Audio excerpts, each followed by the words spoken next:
नमस्कार, स्वदेश सरकार में आप सभी का स्वागत है। मैं हूं भागीरथ साहू। आज हम आपको लेकर चलेंगे ग्वालियर जिले के भीतरवार और हरदा जिले के गांगियाखेड़ी, जहां जिम्मेदारों से शिकायत के बाद भी समस्या का समाधान नहीं हुआ। भीतरवार में जहां सामुदायिक स्वास्थ्य केंद्र में अव्यवस्थाओं के चलते मरीज और उनके परिजन भटकने को मजबूर हैं, तो वहीं गांगियाखेड़ी में एक शिक्षक की वजह से बच्चों ने स्कूल जाना बंद कर दिया है।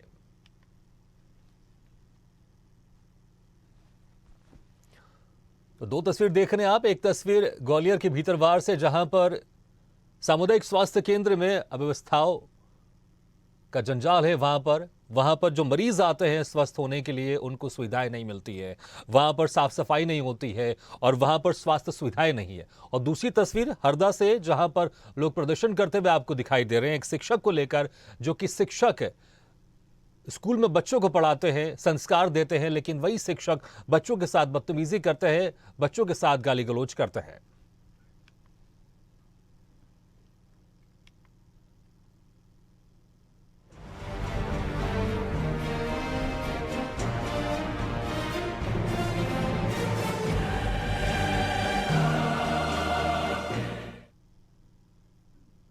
और सबसे पहले बात करेंगे ग्वालियर की। ग्वालियर जिले में भीतरवार विकासखंड के एकमात्र सामुदायिक स्वास्थ्य केंद्र का हाल बेहाल है। चिंताजनक बात यह है कि यहां व्यवस्थाएं सुधरने की बजाय और बिगड़ती ही चली जा रही है। स्वास्थ्य केंद्र में डॉक्टरों की कमी के साथ ही अव्यवस्थाओं की लंबी सूची है। गौर करने वाली बात यह है कि इस शासकीय अस्पताल में अंचल के 300 से ज्यादा गांव के मरीज आते हैं, लेकिन इलाज नहीं मिलने के चलते उन्हें निराश होकर लौटना पड़ता है।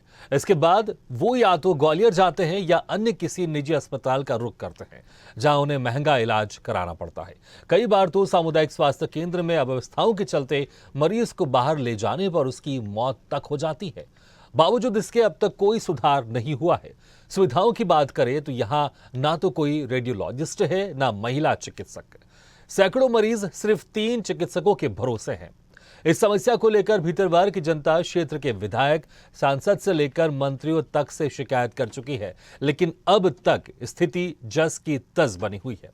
बता दें कि इस अस्पताल की रोगी कल्याण समिति के अध्यक्ष खुद विधायक लाखन सिंह यादव हैं, फिर भी अस्पताल बीमार पड़ा है।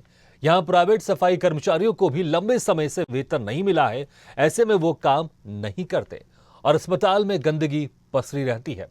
आपको यह भी बता दें कि केंद्रीय मंत्री ज्योतिरादित्य सिंधिया ने हाल ही में क्षेत्र का दौरा करते हुए अस्पताल में व्यवस्थाओं को सुधारने के साथ ही डॉक्टरों की कमी को पूरा करने का आश्वासन दिया है।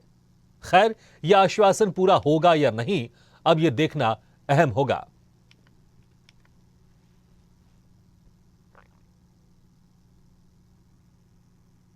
हमारी लंबे समय से ये मांग रही है नगर के लोगों की, सभी की, कि हमारा अस्पताल सिविल हॉस्पिटल बनना चाहिए। और जब सिविल हॉस्पिटल ये हो जाएगा तो निश्चित रूप से यहाँ गायनिकोलॉजिस्ट आएंगी, मेडिसिन के डॉक्टर आएंगे, अन्य सर्जन आएंगे और पूरा अस्पताल हमारा व्यवस्थित होगा। इसके लिए हम पत्र नगर पालिका के माध्यम से स्वास्थ्य मंत्रालय के लिए भेज रहे हैं। हमने आज ही इस पर विश्लेषण किया है और जो पद रिक्त हैं उन पद को जल्द से जल्द हम लोग भर पाएँ, इसी संकल्प के साथ हम लोग आगे चल रहे हैं। सांसद जी और हमने दोनों कहा है कि एक नोट बना के हमको दें। भोपाल में प्रदेश सरकार के साथ हम चर्चा करके और यहाँ कलेक्टर से बात करके। तो केंद्रीय मंत्री ज्योतिरादित्य सिंधिया ने आश्वासन तो दिया है कि यहां पर जो चिकित्सकों की कमी है उनको भर्ती किया जाएगा और जो तमाम दूसरी अव्यवस्थाएं उसको भी दुरुस्त किया जाएगा। और इस खबर पर ज्यादा बातचीत करने के लिए, चर्चा करने के लिए हमारे साथ मनीष शर्मा जी जुड़ रहे हैं, जो कि चिकित्सा अधिकारी हैं ग्वालियर से। मनीष शर्मा जी, आपका बहुत बहुत स्वागत है हमारी इस खास पेशकश में। मनीष शर्मा जी, 300 से ज्यादा गांव के लोग इस सामुदायिक स्वास्थ्य केंद्र में अपना इलाज कराने आते हैं, लेकिन यहां पर जो व्यवस्थाएं हैं और यहां पर जो अव्यवस्थाएं हैं, उससे तो लगता नहीं कि उनका इलाज हो पाता होगा, बल्कि वो और ज्यादा बीमार होकर जाते होंगे। क्योंकि एक तो यहां महिला चिकित्सक नहीं है, गंदगी पसरी रहती है, सफाई कर्मचारियों को कई महीनों से वेतन नहीं मिला है, वो सफाई नहीं करते हैं। क्या कहेंगे आप? मैं आपकी बात से बिल्कुल इत्तेफाक नहीं रखता। अगर ऐसा होता तो वहाँ पर हमारे डिलीवरी नहीं होती। लगभग 300 डिलीवरियां पर मंथ हो रही हैं और हमारी ओपीडी भी वहाँ पर कम से कम 100 की डेली हो रही है। है ना। ऐसा नहीं है, वहाँ पर इलाज समुचित मिल रहा है। और बाकी अभी चिकित्सकों की पोस्टिंग की थी, उसमें महाराज ने भी कहा था, माननीय सिंधिया जी ने भी कहा था, तो उसमें वहाँ पर अभी डॉक्टरों की पदस्थापना भी हो गई है, ट्रांसफर। और आपको पता है प्रमोशन पे अभी बैन लगा हुआ था, प्रमोशन खुलने के बाद में कुछ डॉक्टरों का वहाँ प्रमोशन भी हो गया है और ज्वाइन भी कर रहा है वहाँ पर। मनीष शर्मा जी, हम तस्वीरों में दिखा रहे हैं, आप जो कह रहे हैं ना कि ऐसा कुछ नहीं, अब तस्वीरों हम देख रहे हैं कि किस तरह से वहां पर गंदगी भी पसरी हुई है। चलिए मैं आप ही से सवाल पूछता हूं, क्या जो सफाई कर्मी है, क्या उनको सही समय में हर महीने उनको वेतन मिल रहा है वहां पर? तो बिल्कुल वेतन मिल रहा है। कुछ उसमें पेंडेंसी इसलिए हो गई थी कि आरकेएस से जब स्विच हुआ था एजेंसी के लिए, तब वो पुराने उनको हटाना था, उनको वहाँ पर लोकल स्टाफ ने हटाया नहीं था, किसी भी जो भी दबाव रहा हो उन लोग को हटाया नहीं था। तो उन लोगों का इश्यू चल रहा है, तो उसका भी माननीय कलेक्टर महोदय के द्वारा आरकेएस से भुगतान कर दिया गया है। लेकिन उसका असर मनीष शर्मा जी नीचे दिखाई दे रहा है। हम तस्वीरों हम देख रहे हैं किस तरह से वहां पर डेड बॉडी नीचे पड़ी हुई है। तो आप देखिए, ये इस तरह से अगर जो मरीज आएंगे और गंदगी भी पसरी हुई है, अब हम तस्वीरों में दिखा रहे हैं, हम सिर्फ बातें नहीं कर रहे हैं, हम तस्वीरों भी साथ में दिखा रहे हैं। और अगर आपको इसका ज्ञान नहीं है, जैसे आप कह रहे हैं कि ऐसा कुछ नहीं है, तो मुझे लगता है कि एक बार आपको भी जाकर निरीक्षण करना चाहिए, क्योंकि हम सिर्फ कह नहीं रहे हैं, हम दिखा भी रहे हैं मनीष शर्मा जी। नहीं, हम लोग भी जाते हैं, ऐसी बात नहीं है। अभी हम लोग 2-3 नहीं, लेकिन बड़ी हैरानी सी बात है, बड़ी हैरानी की बात है कि आप कह रहे हैं कि ऐसा कुछ नहीं है। आप मुझे बताइए, आप इतने बड़े अधिकारी है, अगर आप यही मान के चलेंगे ऐसा कुछ नहीं है, तो फिर व्यवस्थाएं कैसे ठीक होंगी? क्योंकि हम कह नहीं रहे, हम तस्वीरें दिखा रहे हैं, तस्वीरें तो झूठ नहीं बोलती ना। नहीं, तस्वीरें झूठ बोलती हैं, कई बार कंपोज भी की जाती हैं, आपको भी पता है, मेरे को भी पता है ना। कई बार वहाँ बनाई भी जाती है तस्वीरें, मैं खुद जाके वहाँ चेक करवा के आए हैं हम लोग। चलिए मैं आपसे पूछता हूँ, आप लास्ट टाइम कब गए थे आप निरीक्षण करने, आप बताइए। आप लास्ट टाइम मैं भी गया था 15 दिन पहले, जैसे अभी सिंधिया जी आए थे तो उस दिन भी गए थे हम लोग, उससे पहले भी गए थे। मुझे लगता नहीं है कि आपने अस्पताल में जगह जगह जाकर निरीक्षण किया होगा, क्योंकि अगर ऐसा होता तो वहां पर जो हम जो तस्वीर दिखा रहे हैं, जहां पर गंदगी पसरी हुई है, डेड बॉडी जमीन में पड़ी हुई है, ये तस्वीर नहीं निकलती वहां से। डेड बॉडीज के लिए वहाँ पर जो उनका वो है पोस्टमार्टम रूम है, वो टूटा हुआ है, वहाँ पर उसी की मुद्दा उठा। देखिए, आपने खुद कबूल किया ना अभी कि जो पोस्टमार्टम रूम है वही टूटा। मुझे बताइए कि इतनी अहम जगह टूटी हुई और आप कह रहे हैं कि ऐसा कुछ नहीं है। आप गंदगी की बात कर रहे थे, अब टूटे पे कहां से आ गए, है ना। मैं टूटा नहीं, मैं तो अव्यवस्थाओं की बात कर रहा हूं। बहुत सारी अव्यवस्थाएं हैं, एक अव्यवस्था है तो आपने खुद कबूल कर ली, क्योंकि आप उसको कबूल नहीं कर रहे। आप कह रहे हैं ऐसा कुछ नहीं है, और जो हम तस्वीर दिखा रहे हैं आप कह रहे हैं कि नहीं, इस तरह की तस्वीर तो बनाई भी जा सकती है। आपने तो खुद कबूल किया है कि जो पोस्टमार्टम रूम है वो टूटा हुआ वहां पर, वो टूटा हुआ ना, मैं खुद कबूल रहा हूँ ना, टूटा हुआ। तो माननीय सांसद महोदय ने सांसद निधि से देने का हमको प्रस्ताव आश्वासन दे दिया, हमने प्रस्ताव भी उनको दे दिया है। अब सांसद निधि से उसका पूरा नया बनाया जाएगा वहाँ पर, तो उसकी कार्रवाई चालू कर दी हमने। गंदगी का मैटर अलग है, टूटा चीज का अलग है श्रीमान। चलिए मनीष शर्मा जी, देखिए हम सारी व्यवस्थाओं की बात कर रहे हैं, चाहे वो जो सफाई कर्मचारी उनको वेतन नहीं मिल रहा है, जो वहाँ पर गंदगी पसरी हुई है, वो साफ सफाई नहीं हो रही है, महिला चिकित्सक भी वहाँ पर नहीं है, 300 से ज़्यादा गांव के मरीज वहाँ पर आते हैं अपना इलाज करवाने, महिला चिकित्सक का होना तो अति आवश्यक है ना। बिल्कुल आवश्यक है। देखिए, जैसे आपको पता होगा, डॉक्टरों की पोस्टिंग मेरे हाथ में नहीं होती है, हम लोग वरिष्ठ कार्यालय को सूचित कर देते हैं, उन लोग वहाँ से पदस्थापना करते हैं। अभी भी मैंने बताया ना जैसे आपको कि अभी वहाँ पर एक डॉक्टर की पोस्टिंग हुई है वहाँ पर, और उसको हम लोगों ने बोला जाने के लिए, लेकिन फिर अब उसका ऑर्डर मॉडिफाई हो गया, उसको फिर जिला में पदस्थ कर दिया गया। तो हमने फिर से दोबारा रिकमेंड किया है कि वहाँ पर अत्यंत आवश्यकता है तो उसको वहीं पर पदस्थ करें, जो कि भितरवार में कहीं भी जिले में पोस्टिंग का अधिकार मेरे को है नहीं, सीएमओ को होता ही नहीं है, ये वरिष्ठ कार्यालय से होता है। तो हमने वरिष्ठ कार्यालय को लेकर कर दिया है, और हम लोग को आश्वासन मिला है कि अभी एक सूची और जारी हो रही है 17 तारीख के बाद में, तो उसमें वहाँ पर निश्चित रूप से वहाँ पर चिकित्सकों की कमी को पूर्ण कर दिया जाएगा। ठीक है, धन्यवाद जी मनीष शर्मा जी, बहुत बहुत शुक्रिया हमारे साथ जुड़ने के लिए, और उम्मीद करते हैं कि जो व्यवस्था है आप उसका संज्ञान जरूर लेंगे और जो व्यवस्था है वहां पर उसको दूर जरूर करेंगे। और इस वक्त हमारे साथ भीतरवार से विधायक लाखन सिंह यादव जी भी जुड़ गए। लाखन सिंह जी, आपको बहुत बहुत स्वागत है। लाखन सिंह जी, आप जो सामुदायिक स्वास्थ्य केंद्र है, यहाँ पर जो रोगी कल्याण समिति है उसके अध्यक्ष भी हैं आप, लेकिन विधायक जी यहाँ पर जो अव्यवस्थाएं हैं ये यहाँ पर सामने आती हुई दिखाई दे रही है, साफ सफाई नहीं हो रही है, और कुछ खबर ऐसी भी है कि जो सफाई कर्मचारी हैं उनको वेतन नहीं मिल रहा है, जिसकी वजह से यहाँ पर वो सफाई करने नहीं आते हैं, सफाई नहीं करते हैं, और गंदगी भी पसरी हुई है, महिला चिकित्सक भी नहीं है वहां पर, क्योंकि 300 से ज्यादा वहां पर गांव के लोग इलाज कराने आते हैं, तो जो ये बेसिक सुविधा है वहां पर नहीं मिलती हुई दिखाई दे रही। क्या कहेंगे आप? निश्चित तौर पर आपका बिल्कुल ठीक आपने कहा है। इसको लेके मैं लगातार वहाँ के डॉक्टरों से संपर्क करता रहा, ग्वालियर के सीएमएचओ को हमेशा मैं अनुरोध करता रहा कि भाई यहाँ अव्यवस्था फैली हुई है, लेकिन आज दिनांक तक वहाँ किसी ने कुछ सुना नहीं। और हकीकत तो ये है कि वहाँ इतनी दयनीय स्थिति है जहाँ तमाम सारे गांव के लोग हैं, महिलाएं आती हैं, कोई किसी का ठीक से ट्रीटमेंट नहीं होता, और ट्रीटमेंट नहीं होता वो अलग इशू है। जो आपने कहा ना कि गंदगी फैली है, इस गंदगी के लिए मैं खुद 2-2, 3-3, 4-4 बार उनके यहाँ गया। मैंने वहाँ मीटिंग भी ली, लोगों को कहा भी, मुझे एश्योर कर दिया रखेंगे साहब, आगे से नहीं होगा ऐसा, लेकिन पुनः फिर वही स्थिति है। तो बड़ा हालत खराब ऐसा। ये भारतीय जनता पार्टी के शासन में मेरे क्षेत्र में मैं ऐसा मान के चलता हूँ, जहाँ कांग्रेस के एमएलए हैं वहाँ इंटेंसली पता नहीं क्यों ऐसा व्यवहार किया जा रहा है कि वहाँ सारी अव्यवस्थाएं, चाहे तो स्वास्थ्य की हो, चाहे एजुकेशन की हो, हर चीज की वहाँ बड़ी अव्यवस्था फैली हुई है। अभी जब हाउस में हमने बात रखने की सोचा, प्लान किया और बात रखने के लिए प्रश्न लगाए, ध्यानाकर्षण लगाए, तो उसका जो असर आपने देखा 2 दिन हाउस चलने के बाद, माने 4 दिन के हाउस में 5 घंटे 20 मिनट हाउस मात्र चला है। जी। तो निश्चित तौर पर इसके लिए मुझे लगता है भारतीय जनता पार्टी और शिवराज सिंह जी जिम्मेदार है। जी, लखन जी, आपने कहा कि अभी बीजेपी की सरकार है और जहां जहां कांग्रेस के विधायक है वहां पर इस तरह की अव्यवस्थाएं देखने को मिल रही है, तो आप सीधे तौर पर आप सरकार पर आरोप लगा रहे हैं। लेकिन विधायक जी, कुछ समय पहले, कुछ साल पहले 15 महीने कांग्रेस की सरकार भी रही है और हम इसी सामुदायिक स्वास्थ्य केंद्र की बात करते हैं। हम उसी बीच में हम उस समय भी गए थे, लेकिन वहां पर इस तरह की अव्यवस्था उस समय भी थी। तो क्या कहेंगे आप? 15 महीने जब मैं मिनिस्टर था, उस समय मोना हो, चाहे बरई हो, चाहे आपका भितरवार हो, तीनों जगह की इतनी बढ़िया फंटास्टिक व्यवस्था करने की कोशिश की और उसके क्षेत्र के लोगों ने उसके रिजल्ट भी दिए। लोगों ने वाहवाही की और लोगों को सर्व सुविधा मिलना शुरू हुई। जैसे ही हमारी गवर्नमेंट डिसॉल्व हुई और मैं मंत्रीशिप से हटा, तो आज वही बद से बदतर स्थिति होती जा रही है।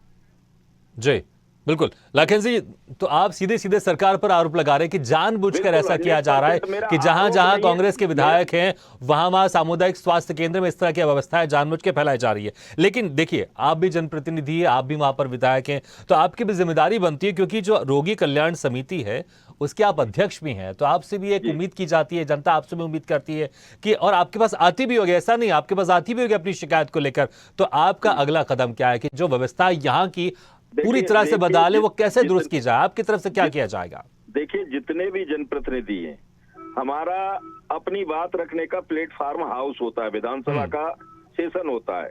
जब विधानसभा में हमें बोलने नहीं दिया जाता, विधानसभा में हमको सुना नहीं जाता, हमारे विधायक ने, अभी कल आपने देखा होगा, परसों विधायक ने अपनी बात रखने की कोशिश की तो पुलिस से पिटवाने का काम किया। अंदर वहां के भारतीय जनता पार्टी के विधायक, वो पंडित जी ने जैसा व्यवहार किया अंदर सदन के अंदर, तो ये सब कृत्य आप देख रहे हैं। लेकिन हम लोग फेस कर रहे हैं, संघर्ष कर रहे हैं, संघर्ष हमारा जारी, और हमारे क्षेत्र की जनता जानती है कि हमने जिस प्रतिनिधि को चुना है वो प्रतिनिधि पूरी तरह सजग है।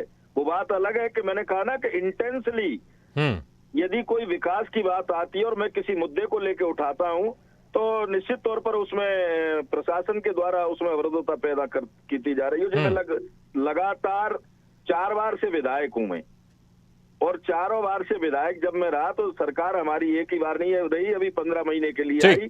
ठीक लखन सिंह जी, तो आप ये कह रहे हैं कि जो आप कोशिश तो कर रहे हैं, लेकिन आपके कामों में अड़चन भी पैदा किया जा रहा है शासन की तरफ से, प्रशासन की तरफ से। विधायक जी, लखन सिंह जी, बहुत बहुत शुक्रिया हमारे साथ जुड़ने के लिए।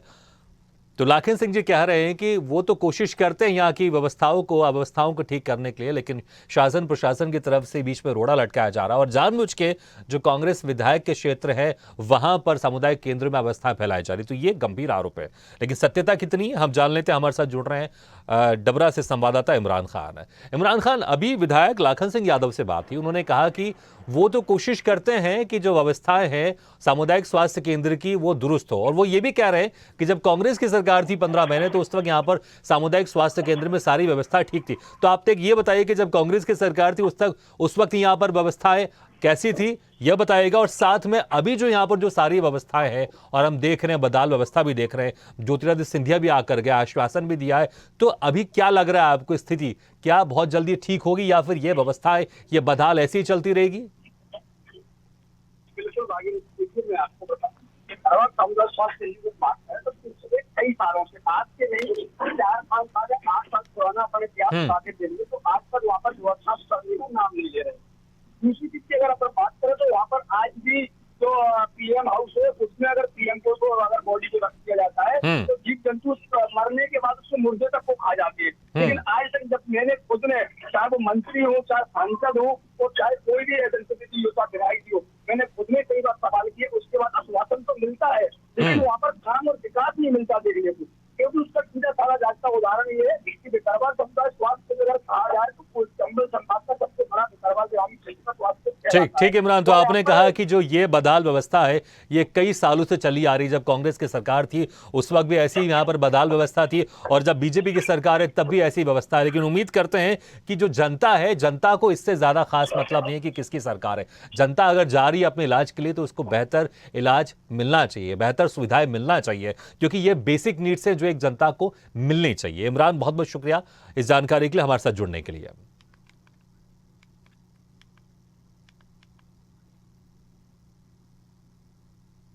और दूसरी अहम खबर की तरफ बढ़ते हैं। केंद्र और राज्यों की सरकार बच्चों को बेहतर शिक्षा देने के लिए लगातार कुछ ना कुछ नया कर रही है, लेकिन कई जगह शिक्षा की सरकार की मंशा पर पानी फेरने का काम कर रहे हैं।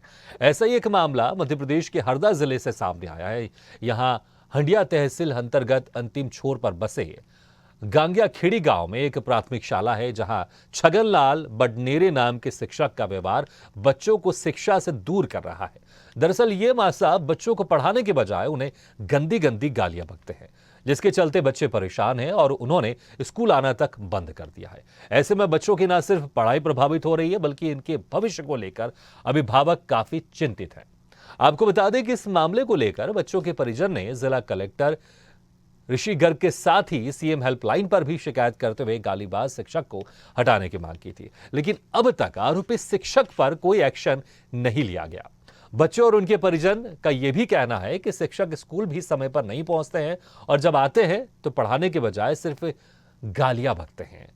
आपको यह भी बता दें कि जब यह खबर मीडिया को लगी तो इसके बाद हरदा बीआरसी कार्यालय की टीम तत्काल जांच के लिए स्कूल पहुंची और बच्चों के साथ ही ग्रामीणों की शिकायत सुनने के बाद उचित कार्रवाई करने का आश्वासन दिया। खैर, अब गालीबाज शिक्षक पर जल्द कोई कार्रवाई होती है या नहीं, यह देखना अहम होगा।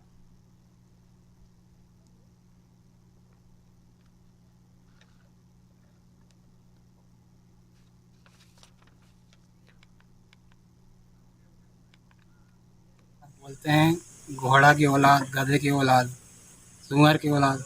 किसको बोलते हैं? बच्चों को मेरे। अच्छा, तो बच्चों ने आपको बताया होगा? सर मेरे को बुलाया था ना सर ने, और मेरे सामने बोले कि ये घोड़े की औलाद, बोले अड़ गया, बोले उठ नहीं रहा है, बोले। क्या नाम है शिक्षक का? छगनलाल बडनेरे। तो ये ऐसे अभद्र भाषा का प्रयोग कब से कर रहे हैं? सर वो तो जब से कर रहा है यहाँ आए। आपके बच्चे के साथ में या अदर और भी बच्चे हैं उनके साथ? सर सबको ही ऐसे बोल रहे थे। घोड़े जिनसे औलाद हमेशा बोलते हैं। अच्छा, मारपीट भी, मारते भी हैं क्या आपको? क्या नाम है सर का?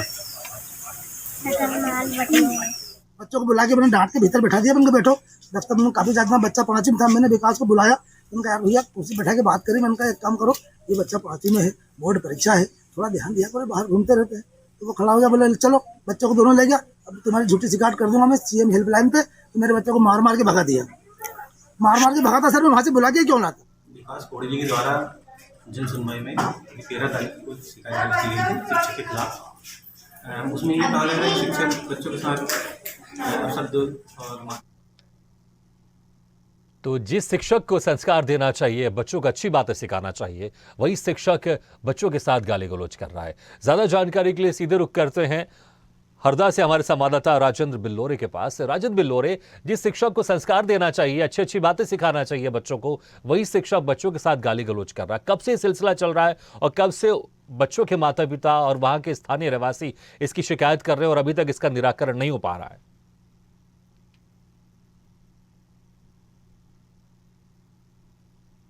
राजेंद्र, आपको हमारी आवाज सुनाई दे रही है? लगता है कि हमारी आवाज नहीं पहुंच पा रही। हम दोबारा संपर्क साधने की कोशिश करते हैं। तो हरदा के गांगिया खेड़ी के एक स्कूल में शिक्षक छगनलाल पर छात्रों को गाली देने का आरोप है।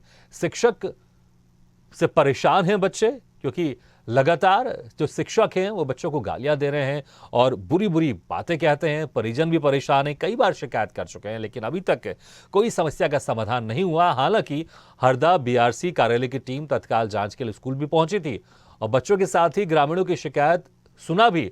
लेकिन अभी देखना होगा कि जो शिक्षक है, जो आरोपी शिक्षक है, जो इस तरह से बच्चों के साथ गाली गलौज करता है, बुरी बुरी बातें करता है और जो संस्कार देना चाहिए शिक्षक को, उसके बदले वो बच्चों के साथ इस तरह से अभद्र व्यवहार करता है, तो उस शिक्षक पर कब कार्रवाई होगी।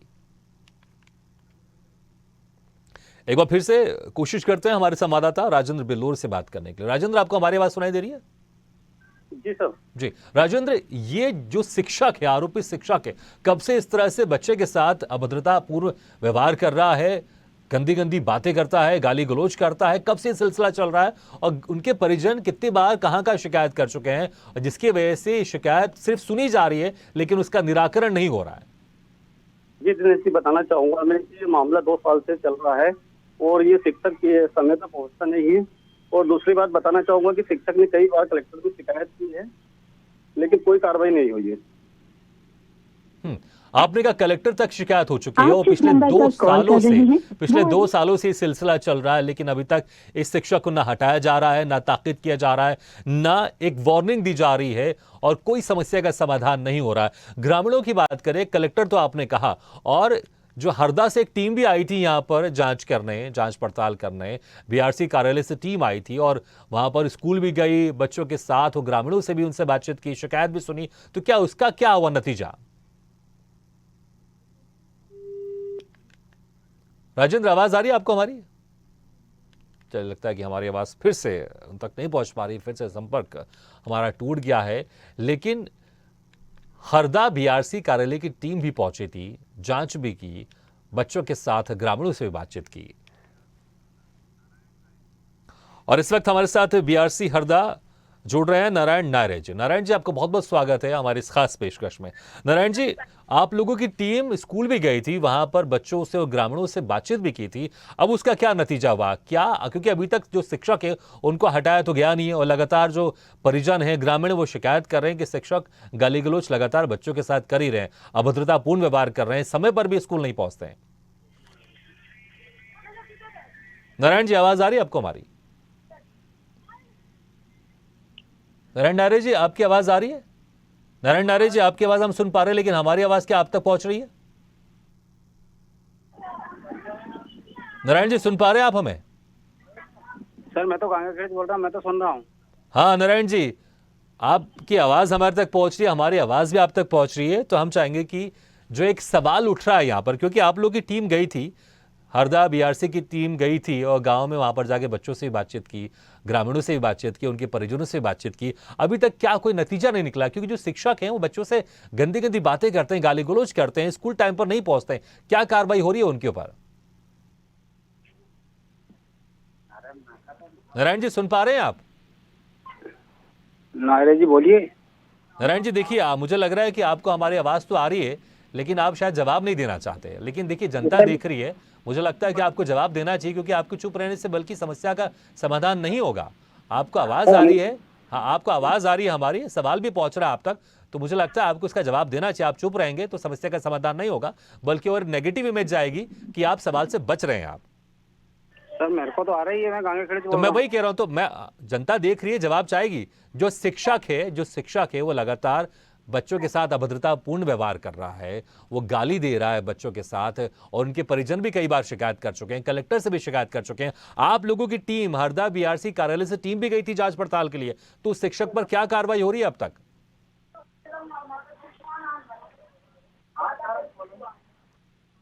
नारायण नायरे जी, देखिए, आपको अगर लग रहा है कि आप शांत होकर ऐसे बैठ जाएंगे, कुछ नहीं बोलेंगे, तो मुझे लगता है ऐसा होगा नहीं, क्योंकि जनता कहीं ना कहीं ये जरूर सोचेगी कि आप लोग नहीं चाहते हैं कोई उस शिक्षक पर कार्रवाई करे, क्योंकि आप सवाल सुन रहे हैं लेकिन आप जवाब नहीं दे रहे हैं। नायरे जी का फोन लगा नहीं क्या सही से?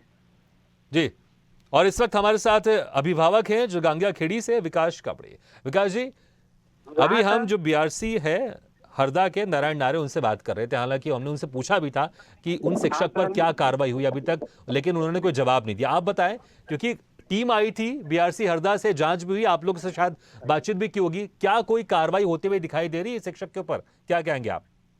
सर वे बच्चों को गधे घोड़े की औलाद ऐसे बोलते सर उन्हें। नहीं, ठीक, आप लोगों ने शिकायत की, ये बहुत गलत बात है, किसी भी शिक्षक को इस तरह से अभद्र व्यवहार नहीं करना चाहिए, लेकिन आप लोगों ने कहां का शिकायत की, पहले ये बताइए आप। सर हमने ऐसे कैसे भी की है, जन सुनवाई में की है सर। हाँ सर, 2 जगह की है। और उसके बाद फिर क्या बोला गया, कोई कार्रवाई हुई उसके बाद शिक्षक के ऊपर? हाँ सर कल आए थे वो सर यहाँ पर। हाँ, कौन आए थे, कहाँ से टीम आई थी? सर हरदा से आया सर, बीएसआर की टीम आई सर। तो कोई आश्वासन दिया आप लोगों को? हाँ सर, बोल रहे थे, बोले 2 दिन की मोहलत दो, बोले हमको सर ये दूसरी जगह चाहिए माँ साहब। हाँ, तो आप लोगों की क्या मांगे? आप चाहते हैं वार्निंग दी जाए कि ये अपनी जो व्यवहार है ठीक करे, या फिर आप चाहते हैं इस स्कूल से इस माँ साहब को यहाँ से हटाया जाए? क्या मांगे आप लोग? हाँ सर, ये स्कूल से यहाँ से हटाया जाए। कितने सालों से ये शिक्षक इस तरह से बच्चों के साथ अभद्रतापूर्ण व्यवहार कर रहा था? सर 7 साल हो गए सर। जी, चलिए, तो अब उम्मीद करते हैं, जैसे आपने कहा कि कल एक टीम भी आई थी, जांच पड़ताल भी हुई और आप लोग से बातचीत भी की और आप लोग को आश्वासन भी दिया है कि कुछ दिनों के अंदर इस शिक्षक के ऊपर कार्रवाई की जाएगी। बहुत बहुत शुक्रिया विकास जी हमारे साथ जुड़ने के लिए। जी सर, इसको निलंबित कर दिया जाए। जी, उम्मीद करते हैं कि अब कार्रवाई होगी। विकास जी बहुत बहुत शुक्रिया हमारे साथ जुड़ने के लिए।